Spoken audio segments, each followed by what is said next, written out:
I'm a Barbie girl in a Barbie world. Come on, Barbie, let's go party. Yo, you know we're live, right? Hey yo, what's good? Welcome to The Gist with me, Jared. Barbie was not a movie I was planning on watching. It didn't strike me as something that I was the target demographic for. But after requests from a handful of folks, I decided to give it a shot. And I'm honestly surprised and very glad to have watched the Barbie movie. To kick off the spoiler-free portion of my review, the Barbie movie focuses on Margot Robbie's character, stereotypical Barbie. She lives in a dimension housing the personified versions of the Mattel-verse Barbie dolls. The audience is led to believe that this is a seemingly perfect society run by different versions of the Barbie doll. Margot's stereotypical Barbie undergoes an existential crisis that requires her to traverse dimensions into the real world, where her once held beliefs are challenged and results in her needing to save her own Barbie Land dimension. What do I have to do? You have to go to the real world. You can go back to your regular life, or you can know the truth about the universe. The choice is now yours. The first one, the high heel. You have to want to know, okay? Do it again. I had no real idea of what to expect coming into this movie. If you're planning on seeing it, definitely be advised that there are some very overt ideas and opinions expressed. Whether stated in jest, one-liners, or more explicitly, the Barbie movie will likely have things that you agree and disagree with.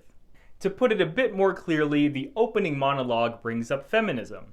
What kind of feminism is besides the point, but it should be known that this is a very pro-female, female empowerment kind of a movie. Whatever biases, beliefs, or politics you have, I believe that if you leave them at the door and try to be as objective as you can in experiencing this movie, then I would say that Barbie is a worthwhile watch for teenagers and adults. But if you're not interested in engaging with this kind of content, or aren't able to put your own preconceived notions aside, then you're probably not going to have a good time. The Barbie movie has surprisingly deep commentary on our world today. Barbie isn't just a turn your brain off and have a good time kind of film, but rather one that calls for deeper introspection and conversation. At least for me. What I enjoy most about movies are the things they have to say about our world. A movie that sparks conversation or challenges ideas can make the experience all the more valuable and enjoyable for me. Barbie, again, was an unexpected surprise of depth and a really good time. I laughed at a lot of the jokes, silliness, and ridiculousness of the world we were in. I'll bet the cast and crew had so much fun playing the iconic dolls come to life. Margot Robbie was clearly perfect casting for the stereotypical Barbie. I really enjoyed her performance in this movie. She showcased a lot of different dimensions in her character that prove why she's a powerhouse in Hollywood. Ryan Gosling also played his version of Ken quite well. I really enjoyed seeing Simu Liu as another Ken in this movie.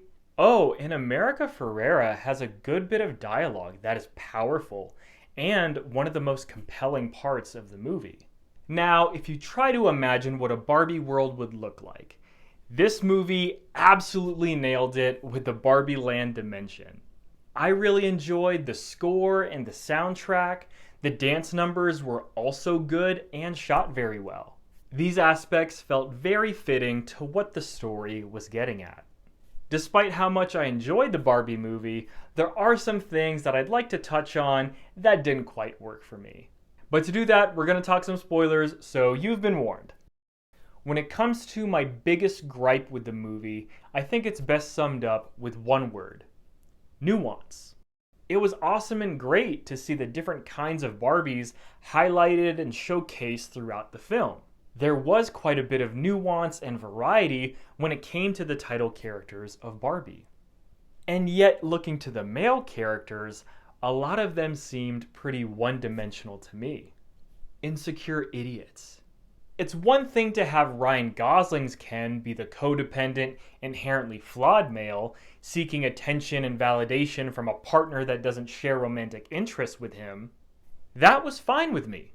Cringy, but in terms of a character arc, Ken Gosling finding worth and identity in himself and not someone else, I can get behind that. But it's a seriously missed opportunity, in my opinion, to project those flaws on all of the Kens. All the Kens fall into the same mindset and trappings of the patriarchy, as the movie puts it. I think there could have been an interesting layer added to the story by having a Ken who isn't a toxic male, or who isn't a beta male, or whatever trigger word of the day it is, but rather a male character who's just a wholesome, good dude. But maybe they don't exist. And then to compound that with the corporate stooge buffoons of Mattel, sure, one could interpret them as allegorical to the criticisms of the corporate world and the executives today, but in light of other aspects of the real world that were depicted, the movie seemed pretty clear in conveying that men are the problem.